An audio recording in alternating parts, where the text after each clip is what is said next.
Am I the a-hole for replacing my daughter and not including her as a part of my new family? I have 4 daughters, Charlie 25 and Amy 21, and my stepdaughters Claudia 15 and Rose 17. I had a son Isaac who was Charlie's twin who passed away from leukemia when he was 19.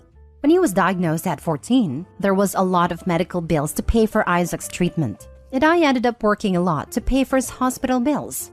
During that time, my ex-wife Brenda slept with this guy Jake behind my back. I found out about the affair, and we had a divorce when the twins were 15 and Amy 11. All of them knew the full story of what happened, and my ex and I had 50-50 custody. Charlie visited Brenda till she was 16, after which she stopped. We told Amy what happened when she was 14, but the thing is, Jake is quite wealthy, and Amy preferred it there more because she got spoiled. She eventually chose to stay with Brenda when she turned 16. During this period, I met Lucy. I fell in love with her and got married when the twins were 19. Lucy herself had 2 daughters, Claudia and Rose, and they were both welcomed into the family. My son passed away a few months later. When Amy moved in with her mom permanently, she cut off all ties with us. She didn't leave peacefully too. She insulted everyone in the family and left. One of the things she yelled was, "I don't want to be a part of this crappy family." Then went no contact. On November, Jake and Brenda were charged with fraud, breaking and entering, and apparently they were also in debt. They lost their homes and were thrown in jail. And since none of the other relatives were able to take her in, Amy came to us. I didn't want to take her in, but Lucy convinced me to let her stay for a bit till she gets back on her feet. Well, ever since she left, there have been a lot of changes to the house, and Amy has been complaining about them since she arrived. She complains about how she can't touch the snacks, and how she has to pay for her own snacks and clothes, though we feed her 3 meals a day plus afternoon snacks. How she was given the smallest guest bedroom, while the other girls got big personalized bedrooms. How on Christmas the girls got amazing gifts, and she only got a gift card.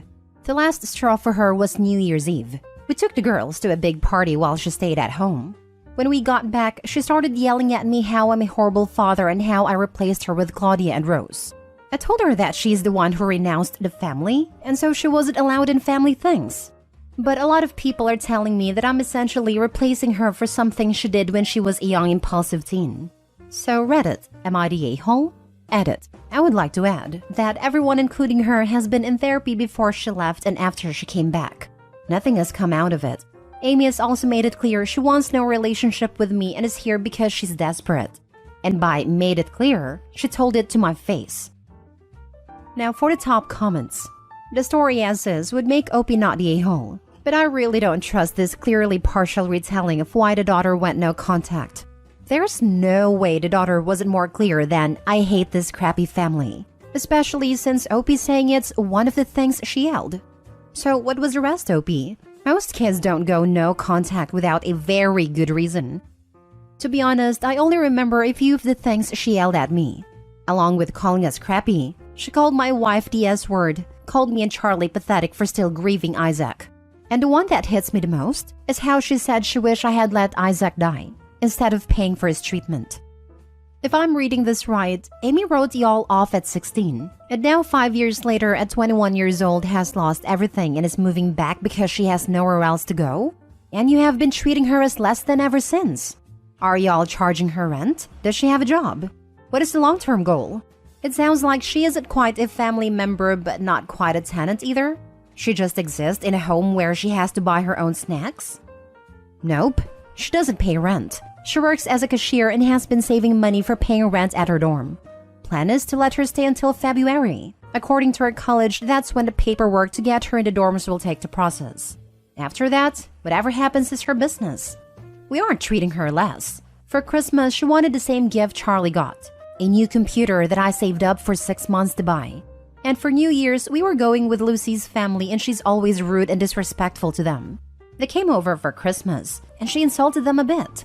And you have to realize that we are only making her buy extra snacks. We do tea here, and for that we give her pie, cake, and whatever we are eating is whatever she gets. Not the a-hole. She made her decisions and these are the consequences. Has she apologized for what she did? If she wants things to improve, that would be a start. Nope. Next story. Am I the a-hole for robbing my brother of his full inheritance? My brother Ben, 35, is spoiled. Mom favored him over us girls. He always got what he wanted or he threw tantrums, even at my sister's funeral. She was 16, Ben 14, and me 11. My dad has 2 brothers and 1 sister. When my uncle was 22, he came out as gay. My grandparents were shocked, but they loved and accepted him for who he was. My dad married my mom and with my uncle did lots together. So to us, he was the fun uncle. My aunt and other uncle married their partners, but they were always critical of my other uncle because of his life choices. My grandparents held a family together, but in 2016, they both died within 9 months of each other. My aunt and uncle then disowned my gay uncle. He was upset, but he and my dad have always been close, so we became his only family. In 2019, my uncle was diagnosed with lung cancer. He rewrote his will and asked my brother to be executor because dad wasn't coping with him being sick. Ben also accepted because he believed that my uncle would split everything between him and myself. My uncle died in May 2021. My dad, my uncle's boyfriend, and I were with him. I called and messaged my brother repeatedly, but he didn't answer or come to say goodbye. At a funeral, dad was a mess, but my brother was giddy. A couple of weeks of my brother pestering my dad to find a will later, we looked in my uncle's safe. Dad unlocked it and Ben grabbed the paperwork. Soon after, he swiped everything off my uncle's desk, swore, yelled, then stormed out. Later, I found a will, and my uncle had split his estate 4 ways. 1/4 each to my brother, myself, and my uncle's boyfriend and cancer research. Ben was angry because he only got 1/4, so he contested the will. He claimed that he only accepted a job of executor because he was promised half. He believed he should get half, and the other half should be split 3 ways. It went to court in October 2022. I testified, and when asked if my brother should get half of the estate because of all the work he had to do, I said no. I said my dad and I had done more than my brother helping my uncle simplify his affairs prior to his death, and that my uncle was a deliberate man, and we should respect his wishes. Ben was livid, but still thought he would win. He didn't. Then early December, I was notified that Ben got 1/4 minus costs, and the rest of us got 1/4 each. He went nuts, demanding I compensate him because I cost him his money. My mother blew up my phone with, "How could I do this to her baby?" And relatives are telling me I did a wrong thing. Mom banned me from Christmas because of my poor behavior. My parents divorced when I was 16, then told everyone I refused to come after what I did. Ben had a New Year's Eve party and my sister-in-law sent me a message saying sorry, with a picture of my photo on Ben's dartboard and a sign telling his guests to throw darts at me and to message my number and tell me I'm an a-hole. I only got 2 messages from his friends, so I don't think I am. But Reddit, am I the a-hole? Not the a-hole. Your brother took an unwinnable case to court and he lost. The fact that you got asked on stand what is fair is really weird. It doesn't really have anything to do with the case. Your brother lost because he took his stupid case to court. You didn't do anything. Are you sure your mom knows the same story that you tell us here? Because from what you say here, there was nothing you did. Are you sure that your brother doesn't have a different version of events? My mother believes that her baby should have everything he wants. He has always been the favorite child, and my mother has never treated us equally. If she didn't have enough money for us all to have a treat like ice cream, she would buy him one and us girls nothing. She would say, "You girls always get so much," but she never got us anything without buying him something too. I paraphrased the court proceedings due to the character count. I had twice the character count when I first typed it out. Oops. So my mother was at Ben's New Year's Eve party and she didn't shut down his behavior with a dartboard. She knows the story, but she only cares about her baby. Your mother was at a party where your face was on a dartboard? Yeah, you don't need her in your life. That sucks, and I'm sorry. But your life will make a whole lot more sense once you've reduced her role. I don't really understand why you maintain a relationship with these people. Often, folks here are deluded into thinking others care about them when they don't. But you seem very clear-eyed that they hate you. What exactly do you get out of the relationships with your mother and brother? It is becoming clearer. I guess I have been conditioned to accept being treated like this, so I just took it. I am learning a lot, and I kind of wish I had posted about my family sooner. I honestly get nothing from the relationship with my mother and brother, but it's hard to let go of an ideal, I guess. Next story. Am I the a-hole for skipping New Year's Eve at my child-free sister's? Last week, I hosted Christmas for my family. I, 33 male, have a 2-year-old with my wife. Every year, it's at my sister, parents, or my house, and it rotates every year. One of us hosts Thanksgiving/Christmas/New Year's. In the last year, my sister, who is vocally child-free, got a dog. I love my sister, but we are very much opposites. So when I had my kid, it changed our relationship a bit. She tolerates, in her words, my son. She's never watched him. I've also never asked. My son is present at all family functions, and this annoys my sister. My sister has turned into your classic dog mom. World revolves around a dog type. I do not own dogs and really don't want to be around them. I don't want them in my house. Well, my sister wanted to bring her dog to Christmas and I said no. As well trained and overall okay for a dog, I just didn't want it at my house or even in my yard. She complied and left it alone but was not happy about and let me know that several times.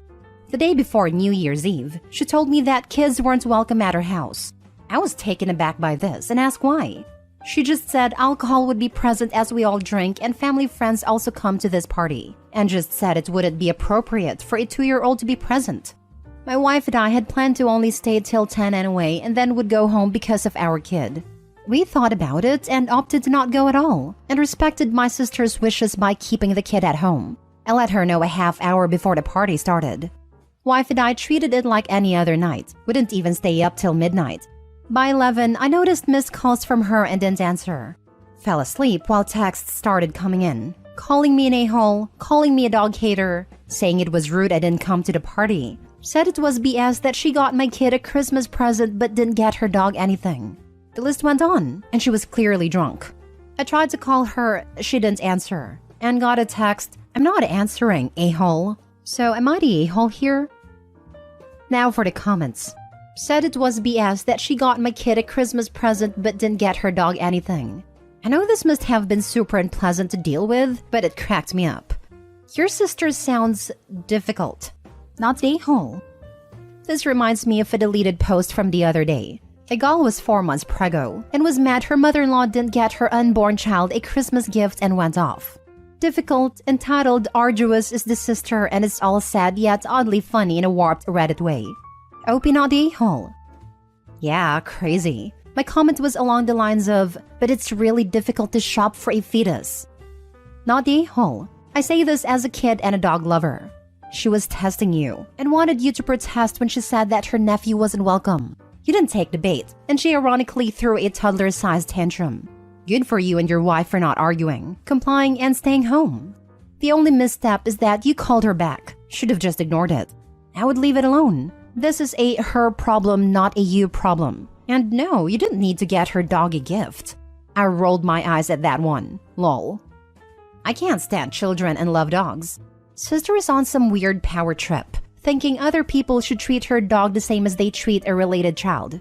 I bet the sister wanted an argument, because you don't spam messages at someone during a party, unless you care more about the arguments you are causing than having fun. Last story. Am I the a-hole for not inviting my stepmother to my wedding? I, 32 female, am getting married to my fiancé, 38 male this year.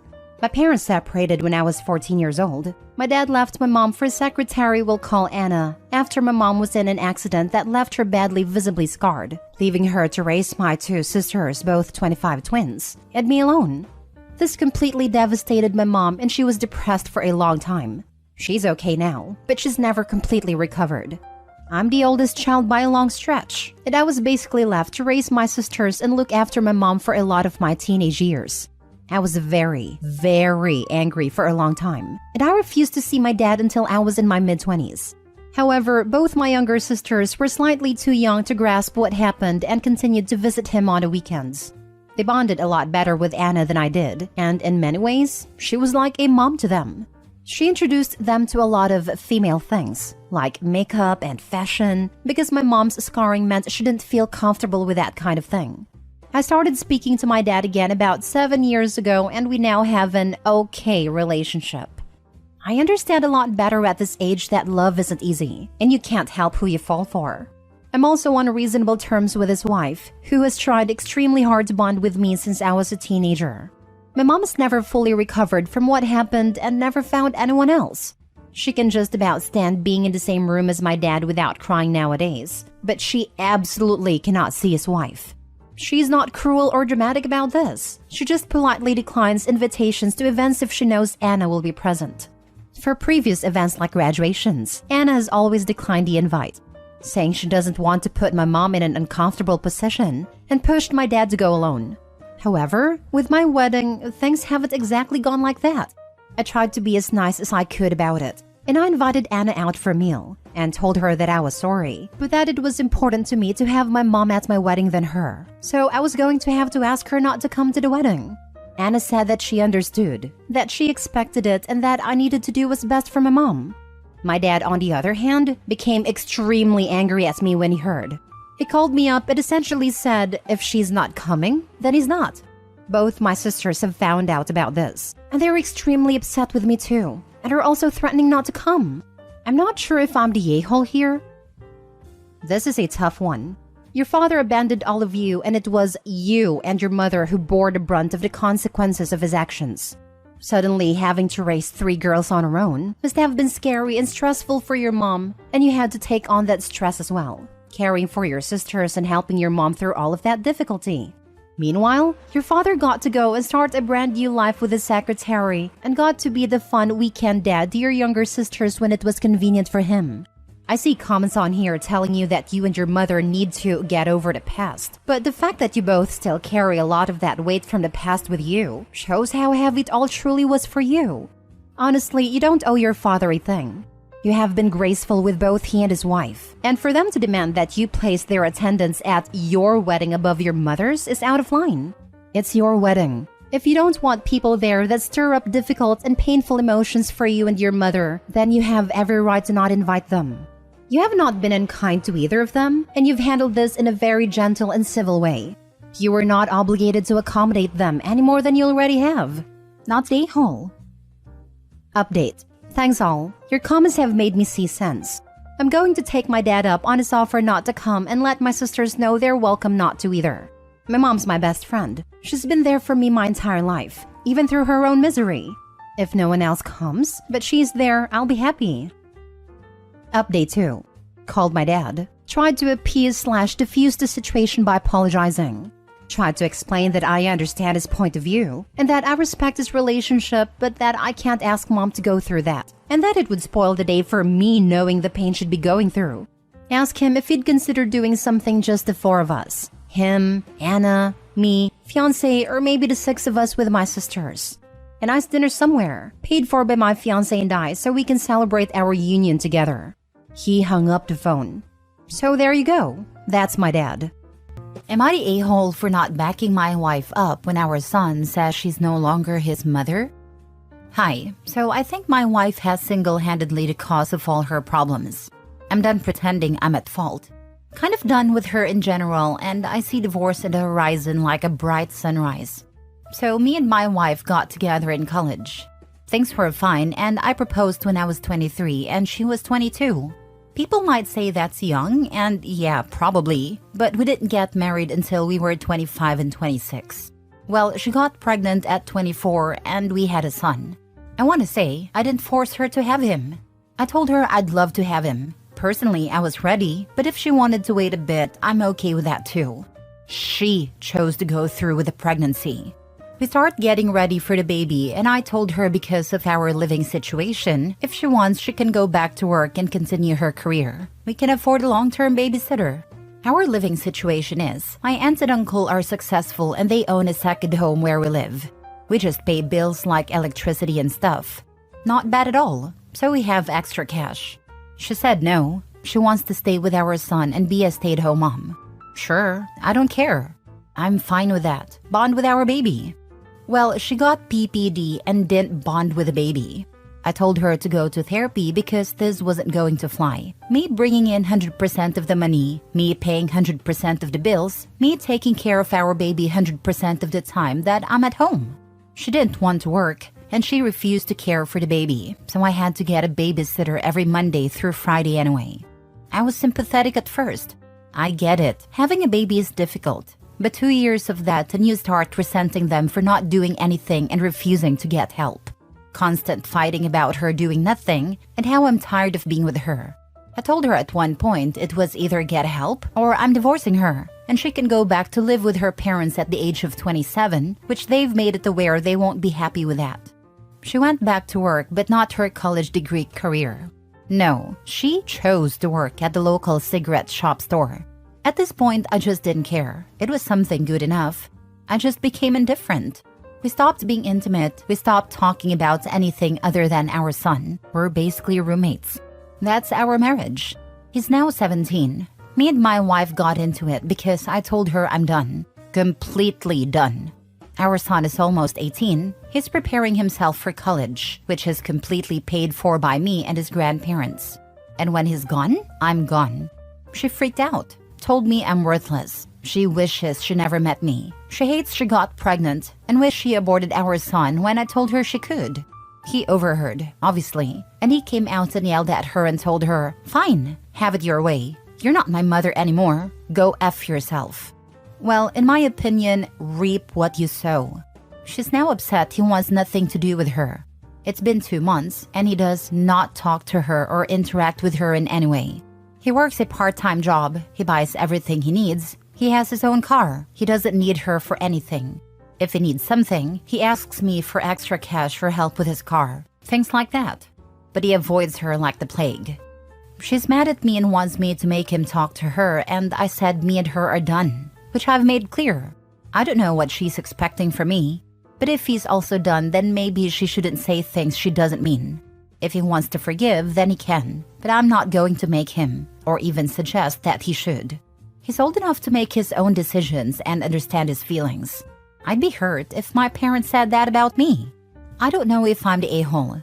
If I am, then it is what it is, but I guess I want an outside opinion. I'm not willing to do anything different, but just want to know because her friends have been harassing me saying I'm a bad husband. Now for the top comments. Not a-hole. She's the one who said all of the hurtful things. That is on her. I understand your son's position. He is not in the wrong. Just keep a strong relationship with your son and let him know that you never regretted having him as your child. Her friends can go piss up a rope. Me and my son are close. I told him I've always wanted him and I'm proud of who he is becoming as a man. I did make it clear his feelings are his own. If he ever does forgive his mother, then that's great. If not, then that's okay as well. It's his life. Despite her thinking so, I'm not encouraging his behavior, but I don't disagree with it either. Are you going to divorce her? I am assuming you stayed married for your son. Please go have a life and be happy. You are young, and whoever you meet, you will at least know what you don't want.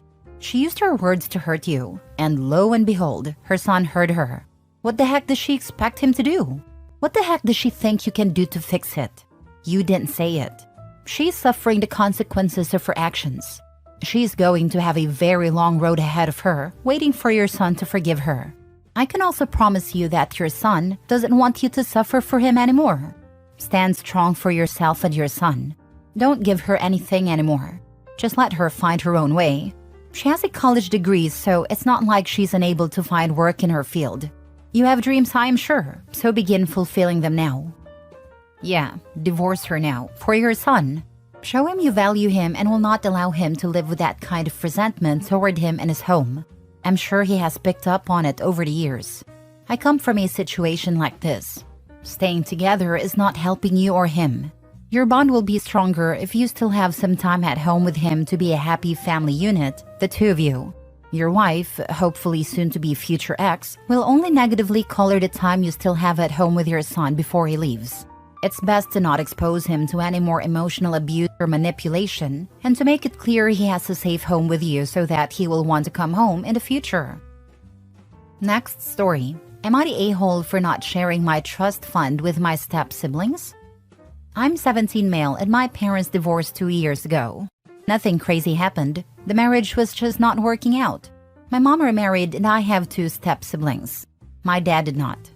My grandfather on my dad's side is really old and he eventually drafted up a will. While he was writing it, he eventually met with me and my dad. He told us that before he died, he wanted to make sure I would be okay in the long run. So he's setting up a trust fund for me and my dad will be the trustee.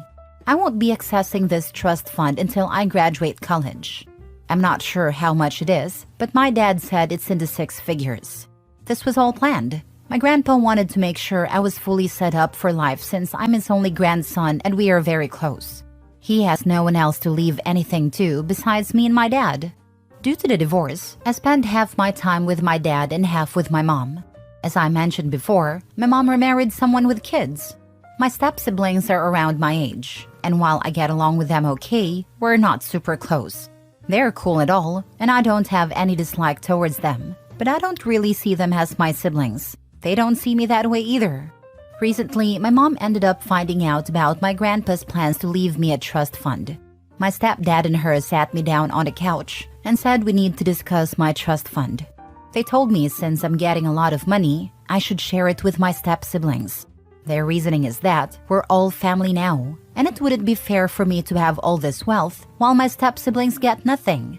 They feel that since my grandpa's giving me such a valuable asset, I should use it to help everyone out. Especially because my step-siblings aren't in a good financial situation and will need to afford college. While I understand where they're coming from, I don't think it's fair to expect me to share the property. This trust fund is coming from my grandpa, who has no relationship or obligation to my step-siblings.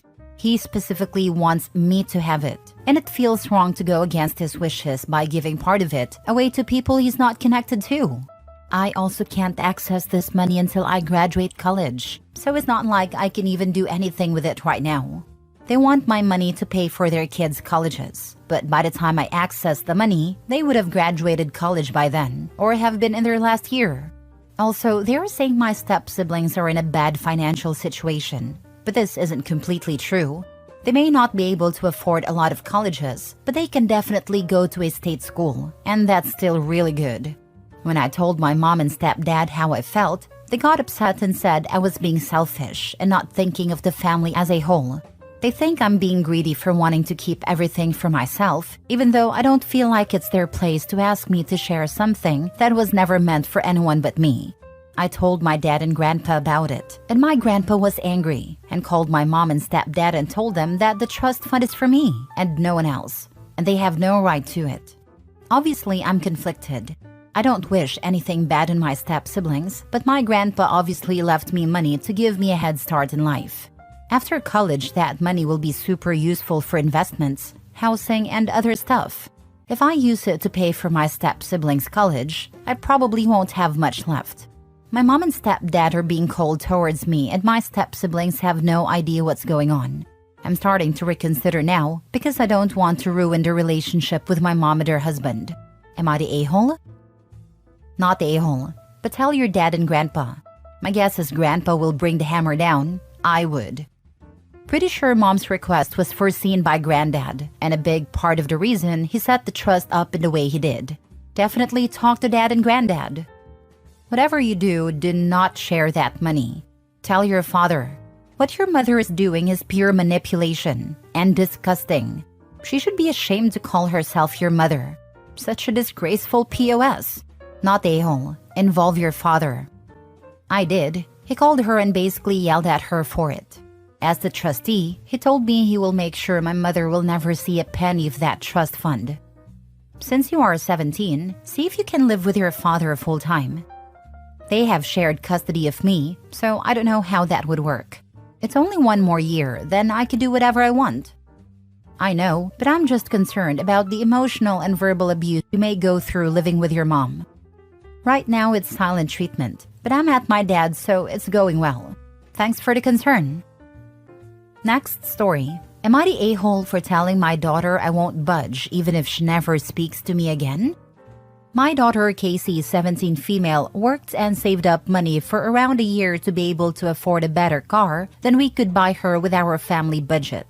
My other daughter Alana, 16 female and has ADHD, recently got her driver's license and asked to drive Casey's car.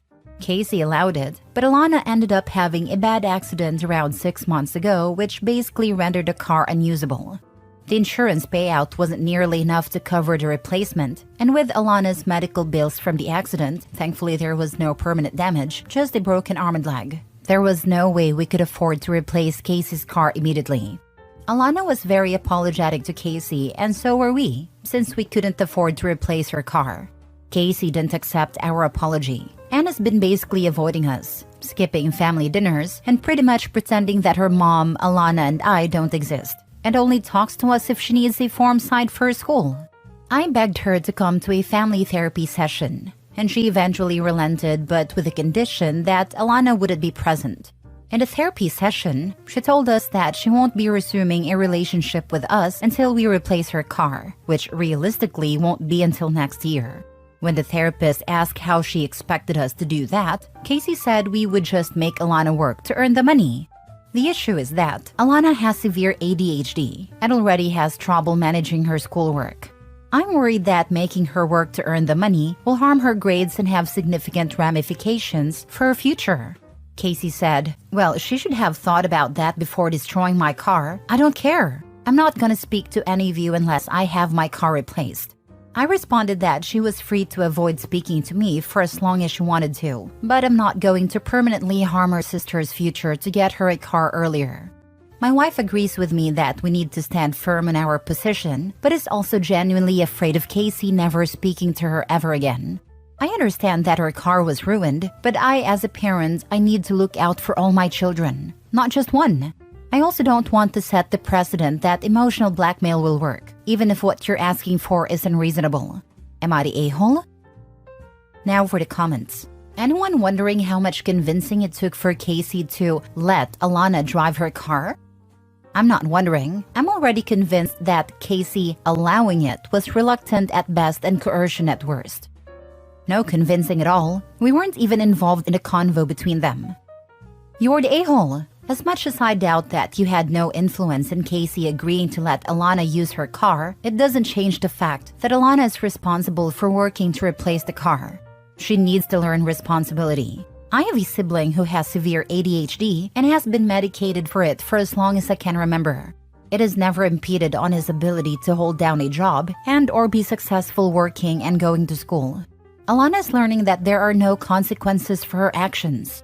That is not real life. What would you expect of Alana if this was one of her friend's cars and they expected it to be replaced? Would you come up with the money, expect her to get a job, or would you tell them too bad so sad? You have an opportunity to teach her a huge lesson here. Take it. Don't risk losing one kid to mollify and favor the other. Do better. It's telling that Alana wasn't driving mom or dad's car. Wonder why? I'm with Casey on this one. You're cuddling your youngest. And you have no idea if having a job could actually help your youngest learn to manage her time. You left your oldest hanging. If Alana can get her driver's license, she can get a job.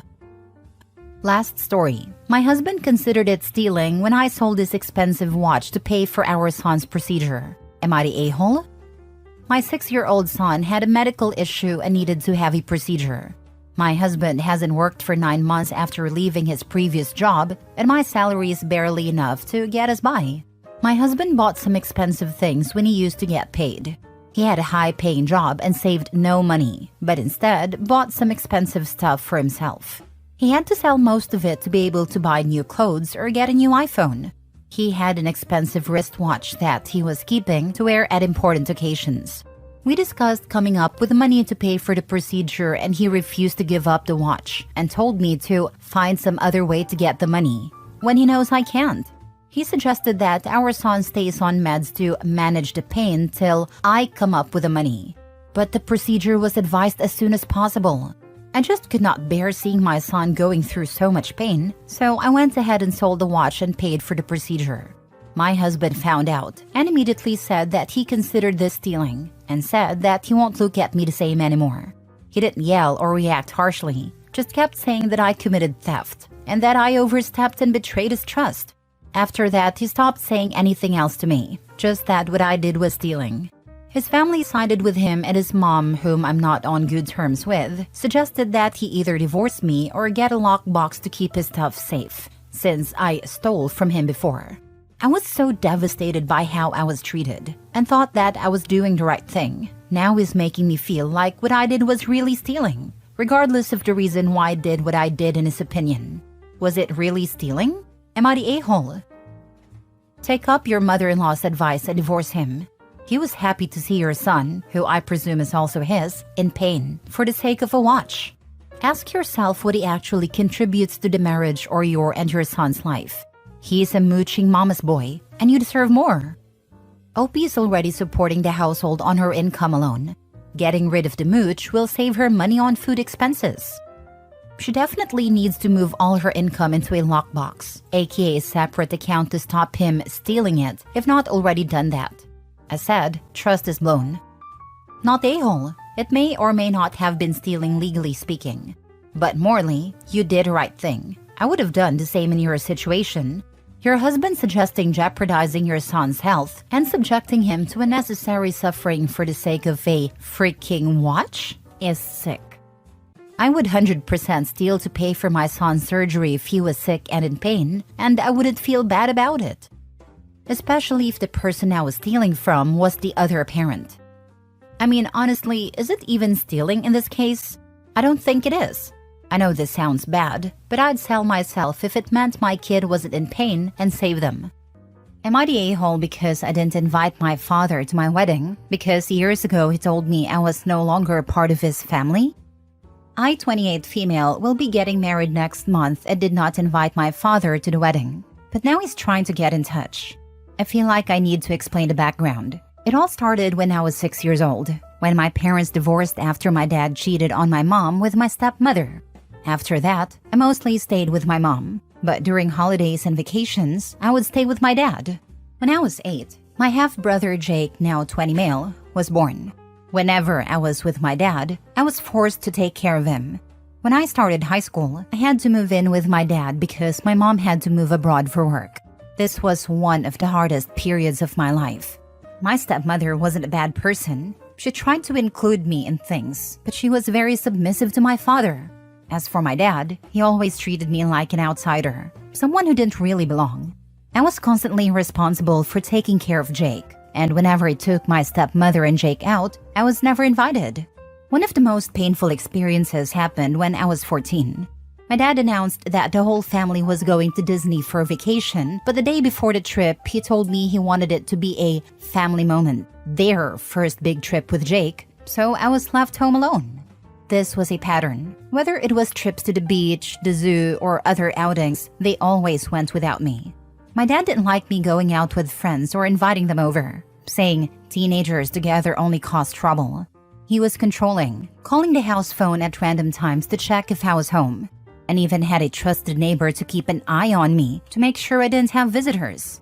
By the time I turned 16, the feeling of being an outsider had only gotten worse. Everything I had experienced during vacations, the exclusion, the abandonment, became part of my daily life. Things came to a head when I turned 18. My dad got a promotion and decided to take a family trip to Europe. Since it was my last year of high school, I thought I'd finally be included. But then he told me he didn't have enough money for a trip for 4, so it would just be for Jake's 10th birthday, and I had to stay home. That's when I snapped. I told him he was being unfair and shouldn't have given me a false hope. I explained how it felt over the years, and he called me ungrateful and spoiled, saying I lived with him rent-free, which was a lie since my mom sent money for my expenses and I did all the housework because both he and my stepmother worked late. The argument escalated and he kicked me out of the house, saying I was no longer a part of the family and not even his daughter. He literally threw me out and tossed my things onto the sidewalk. Thankfully, a friend lived nearby and I stayed at her place that night. The next day, I went back to see if my dad had calmed down, but I found my things still on the sidewalk, with some even in the trash. My stepmother had kindly saved a few items for me and handed them over. After that, my dad never reached out, except to call and yell at me a month later when my mom stopped sending him money for my expenses. A few months later, I got into an engineering program in another state, where I met my now fiancé, Mark, 29 male. He was a senior and we quickly connected, realizing we had a lot in common. We started dating, graduated, and now work in the same field, although at different companies. A few months ago, Mark proposed, and I happily said yes. I have social media but rarely use it. I've had Instagram for about 6 years and haven't even posted 10 pictures. I think a relative must have told my dad about the wedding because about a month after I accepted the proposal, he reached out through Instagram, saying he was excited to help with the wedding. I was surprised, both by the message and that he thought he'd be walking me down the aisle.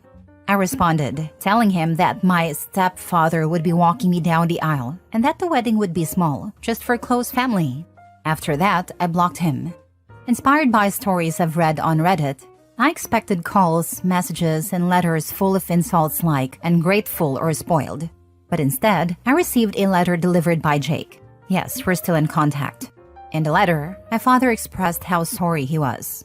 I won't quote the exact words, but to summarize, he said that after kicking me out, he lived life as if normal with my stepmother and Jake. But when he saw pictures of my graduation with my mom and stepfather, he began to feel regret. He wanted to talk to me, but was too proud to reach out. Now he realizes that his pride got him nowhere, and he wants to fulfill one of the plans he made when I was born, to pay for my wedding and walk me down the aisle. Honestly, I don't know what to do. I've moved on with my life, and his attempt at redemption after all these years feels a bit too convenient. Am I the a-hole for not wanting to include my dad in my wedding despite his apology? Edit. My stepfather is amazing. He always goes out of his way to include me in everything, and my stepsisters are wonderful too. When he found out that my father didn't take me to Disney, he planned a trip for the next holiday and took me, my mother, and my stepsisters. This is one of 1,000 reasons why I want him to walk me down the aisle. For those asking why my mom and stepfather left me with my dad, my mom works as a programmer and accepted a job abroad to save money for college and a future. My stepfather is a researcher and was doing postdoctoral work at the time. My stepsister was the first person to talk to me after I was kicked out. She visited me 2 days later and even stayed for a few days, though I was crying so much I barely remember. I didn't move in with her because she lives in another state, and I was close to finishing my classes and final exams. My bridesmaid and her parents let me stay with them, helped me gather my things, and set up a guest room for me. Now for the top comments. Notice how he only wants to walk you down the aisle to fuel his own ego and fulfill a dream he came up with when you were born. He's not doing this out of the kindness of his own heart or out of genuine love and affection. Based on the responses, I realized that my father's letter feels more like an attempt at control. If I don't invite him to the wedding, he can play the victim, and I'll be seen as the bitter daughter. He'll come across as the devoted father who always dreamed of walking me down the aisle, while I'll be the daughter who can't forgive. If he wants to pull this story, ask him publicly where all the family photos of you are in Disneyland, Europe, etc. No doubt there's pictures, and he can't BS his way that he never took family photos. Family members will put 2 and 2 together if they're not dumb. That's exactly what he wants. He wants his public image of being a good dad on show even though he's a monster. Your sperm donor kicked you out 10 years ago. You owe him nothing. Weddings aren't a time to resolve an issue.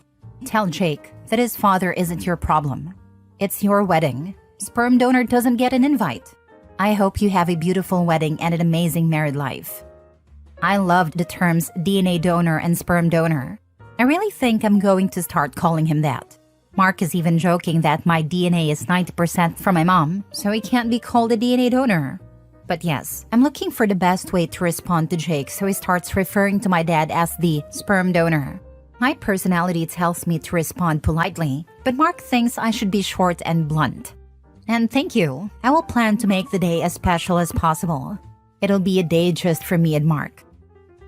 Next story. I told my daughters that I was moving on with the separation anyway. I found out that my husband cheated on me when I was pregnant, both times. I only found out 3 months ago, and until then, we were a very happy family.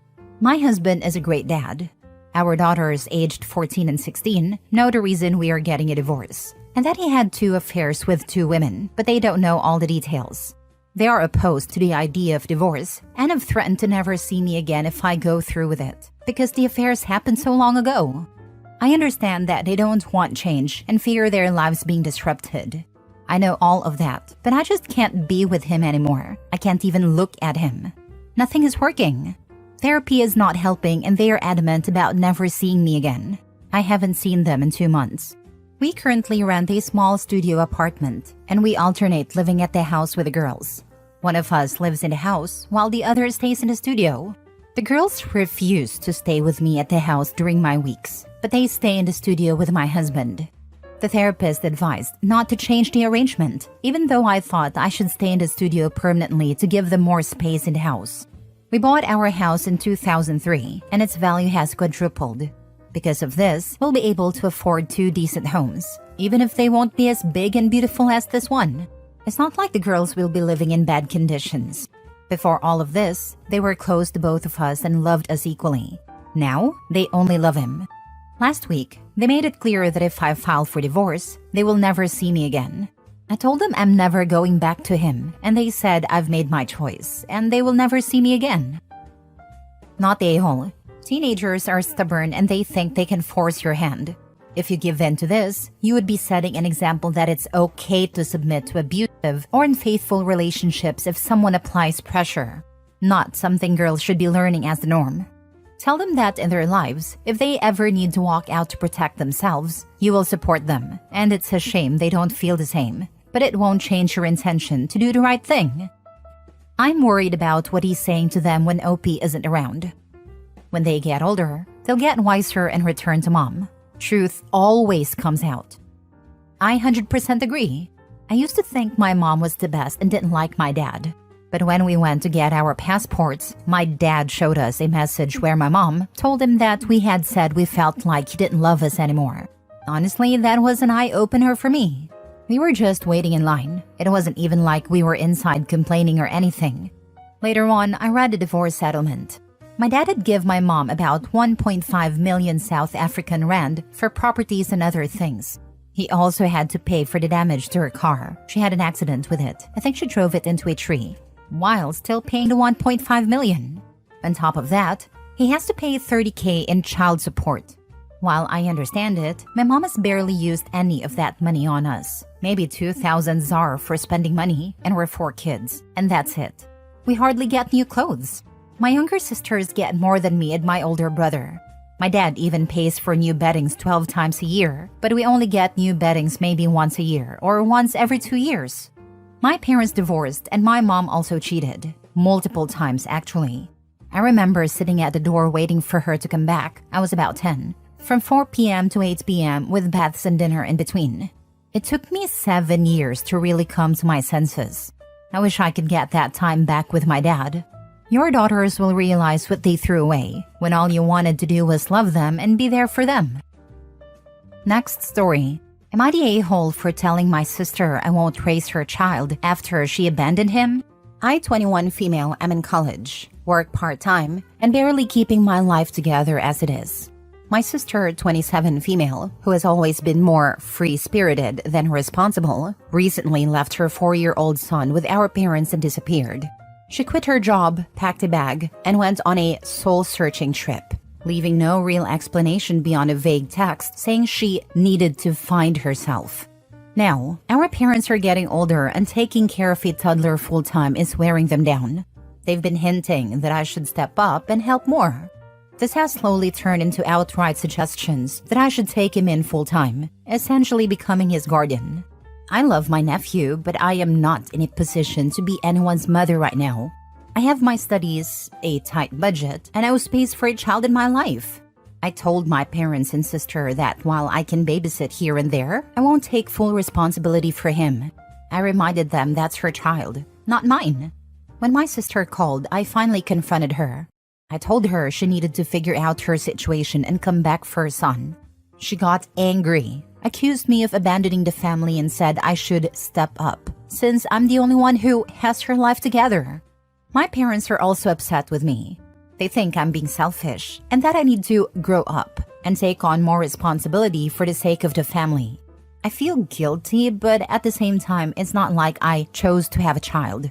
Am I the a-hole for standing my ground and refusing to become a full-time parent to my nephew? Should I just sacrifice my current life to help my family? Now for the comment. She got angry, accused me of abandoning family. Oh, that's rich. You're the one who's abandoning a family? Ha! Tell her to look in the mirror. Not the a-hole. I feel so bad for the children in these situations. Please tell her to get her tubes tied so that she doesn't have any more free spirit pregnancies. That's what I choked on too. Girl, I just needed to read the first paragraph. Absolutely not. Not the a-hole. Taking a responsibility your sister doesn't know how to handle will just push you back. Don't even think on doing that. Keep studying, keep working, and keep doing the best you can. I know the kid might struggle, but if you take care of him, it'll be just two people struggling and nobody's gonna be fine. Do the best for yourself. Ignore the rest. Sounds like she picked a winner for a baby daddy if she couldn't dump the kid on his family. Who are we kidding? Her parents are easier and they understand her need to be a free spirit and to find herself.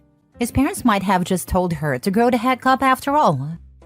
I have a feeling that the sister may not even know who the father is honestly. Being a free spirit, she probably didn't have any exclusive relationships. I could be wrong, but that's the vibe I get from this. Last story. Am I the a-hole for telling my sister that her child isn't special and we don't have to plan every family gathering around him? I'm 27 and my sister is a few years older with a 2-year-old son. Ever since she had her child, everything in our family seems to revolve around him. I get that she's excited as a new mom and that her life has changed, but it's really starting to get on my nerves. Every single family gathering is planned solely around her child. If we're organizing a holiday, it has to fit his nap schedule. If we choose a location, it has to be kid-friendly. The food, it always has to include something safe for him, even if the rest of us would prefer something else. I can't even have normal conversations with my family anymore because they always end up turning into discussions about her kid, what he did, how he acted, how the doctor's appointment went, or what new word he learned. Every story my sister tells seems to conclude with the idea that her son is the most amazing, extraordinary child ever. I'm happy for her, but it feels like everyone else in the family has become background noise in her child-centered show. A few days ago, I suggested we all go out for dinner one evening at a restaurant so we could finally have some adult time. Just relax and talk, without constantly worrying about her son's needs. My sister immediately shut it down, saying it didn't fit with her son's schedule because his bedtime routine includes a bath, dinner, and then sleep. This wasn't the first time plans got rejected for that reason, but this time I decided to speak up. I told her that her child isn't the center of the universe, and that we don't need to plan every single family gathering around his schedule. I suggested that maybe she could come to just one event on her own and leave the child with her husband or a babysitter so we could enjoy some time without any limitations. She flipped out. She said I was heartless, that I don't understand how hard it is to be a mother, and that I'm an ungrateful sibling who doesn't appreciate her sacrifices. She claimed I treat her child like a burden when, for her, he's the most important person in her life. Since then, we haven't spoken, and now my parents are saying I went too far and that I should apologize because being a parent is a huge responsibility, and my sister has every right to expect support. On one hand, I understand that her child is her priority, but on the other hand, I feel like this has gone too far, and that as a family, we shouldn't constantly have to give up our plans and enjoyment just because her kid has a schedule. Am I really the a-hole for wanting to occasionally have a normal family gathering without always catering to the needs of a toddler? Am I the a-hole? What you should have done is say, "Oh, so sorry you can't make it. We will miss you." And everyone else carried on with the plans. I agree every single plan should not be dependent on a baby's schedule. Not every single time. Great idea. Thanks a lot.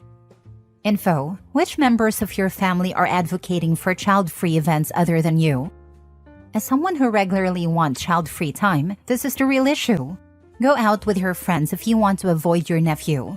He is part of your family now, and so will be at family gatherings. Update. My 23 female friend, 22 female, just asked me to play the violin in her wedding. I do not and have never played the violin. Also, I think she might literally be going insane. Like, really. Original story. So, my friend from school asked me to be in her wedding over lunch today.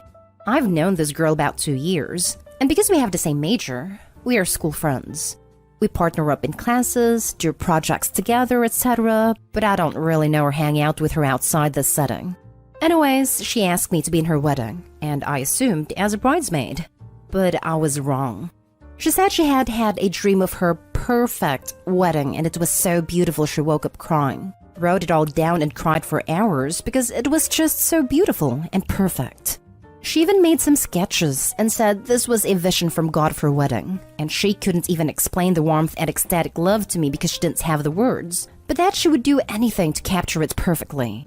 She then likened herself to an artist with divine inspiration and went on for about 20 minutes about the details of her inspiration and how beautiful and uniting this wedding would be.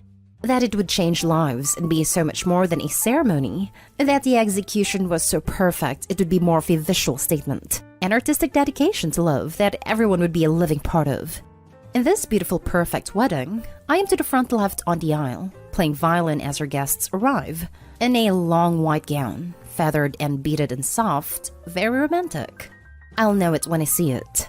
I laughed and told her I've never played the violin before, and as such may have a hard time performing for her guests. She told me that I had a year to learn, and that this was extremely important to her. I looked at what I could of her beautiful wedding notes. They seem really insane. Lots of stuff feverishly circled or written over and over like, "Inspect what you expect," over and over, and all in white, literally scribbled over other words, all in the margins, copied into big paragraphs. The part she showed me of my role just said my name. Violin, soft and complex, beautiful and intricate, a concerto, lots of detail. Wow, the guests. I don't know how to play violin at all. I've literally never touched one.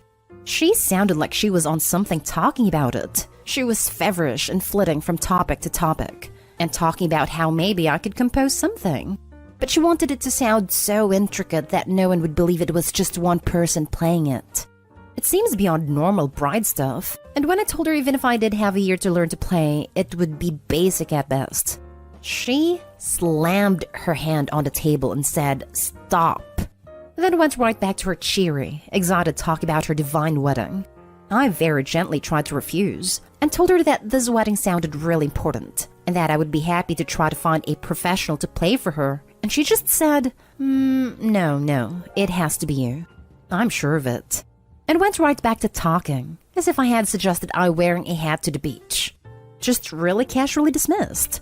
Then she dropped a bomb. Besides, I already bought your violin, and it was almost $2,000. What? I don't know how to play. I told her she was being insane, but she just kept making no noises, or putting up her hands or saying enough. Eventually, she just said the violin would be here in a few weeks, and that I needed to find someone that gives lessons and learn, and that she believed in me. She told me that worst case scenario, I get to learn a skill most people would love to learn, and that if I do well, I can have the violin as payment. But I don't want a violin. I don't play. Then she left, and here I am, dumbfounded. I can't exactly cut ties and run. It is summer now, but we have a class together currently, and 3 classes together in the fall. I can only see her getting crazier about this. She's scaring me, and while she's always had a flair for the dramatics, she's never been this crazy before. I'm not really sure if this is just mega bridezilla and she will get over it, or if I should just pretend I don't know her, or if I should call a loony bin to come pick her up. Or just take up the violin and hope whatever god of weddings visited her grants me magical powers. Now for the top advice before reading the update. Hey, this sounds a lot like a manic episode. A classic symptom is to take an interest like that to an extreme, and coupled with the euphoria, fast talking, magical thinking, and compulsive nature of her speech, it really reminds me of the mania I've encountered in my life. I'll say it's impossible to diagnose this stuff over the internet, but read up on the symptoms and see what you think. The tough part is that, if it's true, it's hard to do anything about until it's extreme enough to warrant commitment, possible harm to self or others, though it depends on where you live. Whatever you do, try not to tell her she's crazy or needs medication, as this will alienate her whether it's true or not. Anyway, I don't want to go too far down this road if I'm wrong, but feel free to ask more questions if not. Good luck. Came here to say this, but you worded it perfectly. Sounds like a manic episode. Opie, get in touch with her fiancé and tell him about this. Ask him if she's okay, or if he's noticed anything strange. I think you should mention something to her fiancé and her family. This sounds like it is potentially very serious, not a temper tantrum or demands. Something is very wrong. I'm Facebook friends with her fiancé. What do I even say? I'm sure she's told him about this dream of hers. Yeah, but does he know that she spent $2,000 on a violin to give to a friend who has never played a violin and has no desire to learn? At the very least, you could contact her fiancé and ask for help in refusing. Say that you have tried to refuse this request, but she's really steamrolling you. Tell him that you are not going to be playing the violin at the ceremony, and you need his help getting that information through to the bride. I mean, that way you're getting the fiancé involved with a crazy that's affecting you. From there, hopefully you can notice the more crazy things that are happening, or rein this girl in a bit. What? Have been playing the violin for 15 years and would still be nervous to perform a solo in front of a wedding. And it wouldn't sound as good as this lady's describing. It takes a lot of work to even sound good on a violin. Have you heard grade schoolers play? I would have to start practicing a solo now, and I know how to play. And now for the update. So, I sent a modified original post to her fiancé, and added after, I'm really worried because this seems pretty mentally unstable, way beyond normal bride stuff. Then I got his reply on Facebook from her, not her fiancé, at about 2 p.m. today. I didn't see it because she deleted me from her friends, and it went to a different mailbox. Thanks so much for trying to tell my husband I'm crazy. Thank God he understands what it is like to love someone, and what planning a wedding is all about. Excuse me that I have a dream I'm passionate about. Trust me, if you ever get a ring with that attitude, you will understand too, but I doubt it. Nice trying to get between us, but guess what, sweetie? Nothing could tear us apart. Least of all, you. Ha ha ha ha ha. You're clearly jealous, and that makes me feel really bad for you. Then about an hour ago, I got a message from her fiancé. A long message. The too long didn't read is that she went freaking nuts on a florist because he couldn't do her entire wedding in Wisteria. The horror. Almost got arrested for making a scene in a store. Then he found out she has spent her financial aid / student loan money for the second half of summer and the fall in random wedding stuff like my violin, and has been booking venue tours and tastings with ridiculous expensive prices. If anyone's familiar with Texas, she's looking at doing her wedding in a giant castle in that ritzy Lake Travis part of Austin. You know, bought huge multi-million-dollar mansions.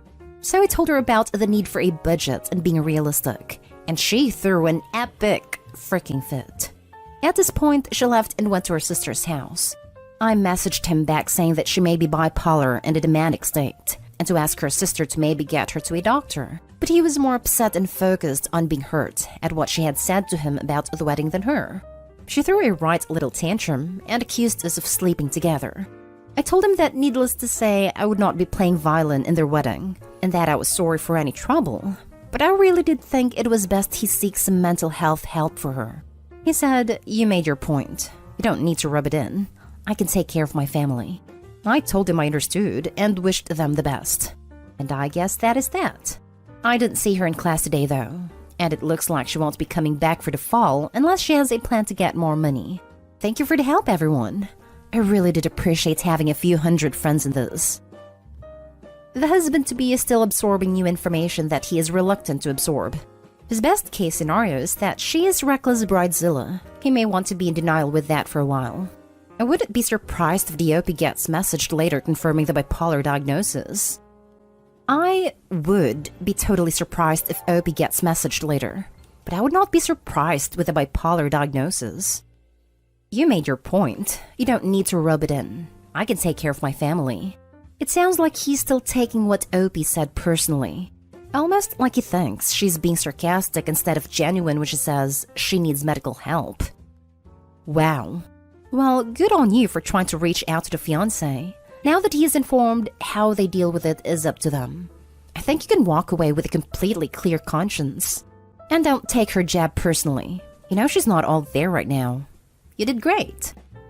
OP, thanks for the update. Hey, I'm redoing my garden, and would like a full-size replica of the Taj Mahal as a centerpiece. I can get some stones if you can Google architecture. I'd like you to build it for me. If it's not too much, of course. By next Wednesday. Next story. My 35 male family won't come to my wedding because I haven't forgiven my relative, 36 male, for violating my ex. Looking for how I should handle this situation. Short story background info is a decade ago. I was engaged and my relative got drunk with my then fiancé after meeting for the first time and violated her. We ended up splitting a year after because she didn't feel comfortable around my family anymore, constantly being reminded of the night of the accident. I haven't spoken to that relative since, completely dropped him from my life, which has caused a tear in the family. I'm now happily engaged to a woman I love and have sent invitations, but none of the extended family has accepted because they're mad that I haven't forgiven my relative. They say, well, if you didn't do that, then you never would have met your current fiancé. And blood is thicker than water.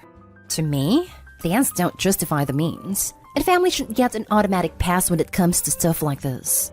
They also say I should believe him and that it was consensual, instead of my crazy ex. But even if that were the case, it takes two people, and I've lost all respect for him and don't need that in my life. I'd love for them to be at the wedding, but if I have to make amends with this relative, then I'm okay with them not coming. As much as I didn't want there to be sides, it seems like they've chosen them already.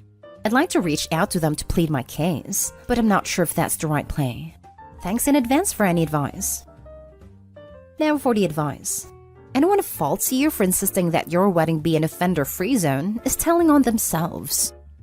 No kidding. They are freaking disgusting. Personally, I just let them make their decision and leave it. Less plates to pay for at the wedding. It's great you moved on, and if there are things to hash out, I'd leave it to do after the wedding. You have enough stress going on. What do you think it would look like to plead your case to your family? What is the best case scenario? What is the worst case scenario? Best case scenario is that my family comes to the wedding and not let my relationship with that one family member affect their relationship with me. Worst case is that they choose to side with him and drop me from their lives. If they're calling your ex crazy because she was upset about being violated, are these people, family or not, whose feelings you should cuddle?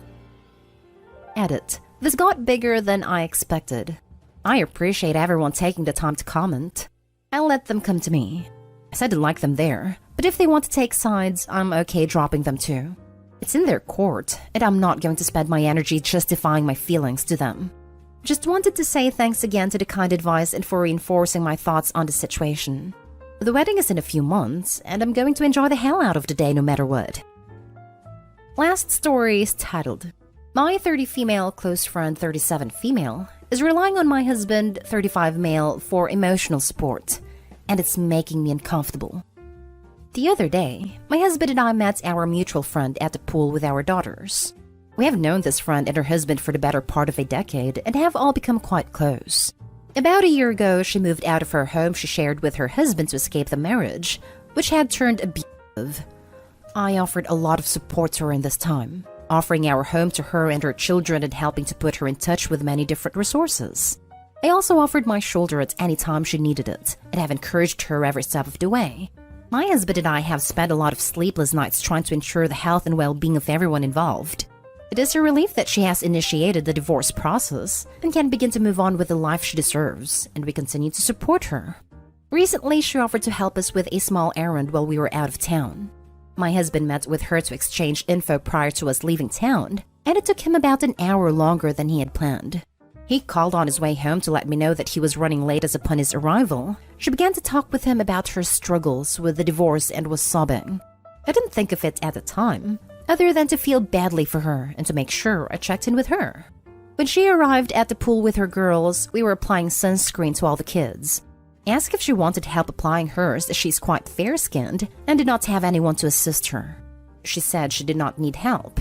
We all kind of stood awkwardly for a minute, and then I took all the kids with me across the park and into the pool. I noticed, after a short time, that my husband and friend had not come along. When I looked back to the area they had last been, my husband was applying sunscreen to her. She showed him something on her phone, and they stood and talked for about 5 minutes before joining me. Something about it made me feel extremely uncomfortable, and I kept it to myself for the majority of the day and played with the kids. But they both could tell I wasn't up for chat. Today, she messaged me and asked if I'm okay as I didn't seem like myself. I trust my husband and I also trust my friend. She has never in our friendship done anything to make me feel she isn't trustworthy. She struggles with a significant amount of anxiety and is obviously going through a difficult time, and I have always tried to support her. Likewise, my husband has never done anything to earn this trust. I recognize that my feelings are largely due to some internalized something. But at the end of the day, I was uncomfortable. I know leaning on someone for emotional support can change the dynamics of a relationship. How can I be honest with my friend about my discomfort while not adding to her distress or making her feel as though I do not trust her? Talk to your husband, share your feelings, and set some boundaries. If the situation doesn't stop, friend talks about her struggle, the anxiety, suggest therapy. Husband definitely needs to be clued in to the fact that friend might be projecting onto him and setting herself up to have a transference experience, aka a bad time for y'all if y'all don't nip it now. Husband needs to have big fat boundaries in place, and he needs to be exercising them at all times. Talk to him. Remind him that she's emotionally compromised, and he needs to be responsible for the amount of attachment he allows her to form with him right now while she's vulnerable. Make it about them, not about you, because your reaction to their respective impropriety is correct and appropriate. Yeah, I would never ask a friend's partner to rub sunscreen on me. If you're catching a vibe, it's for a reason.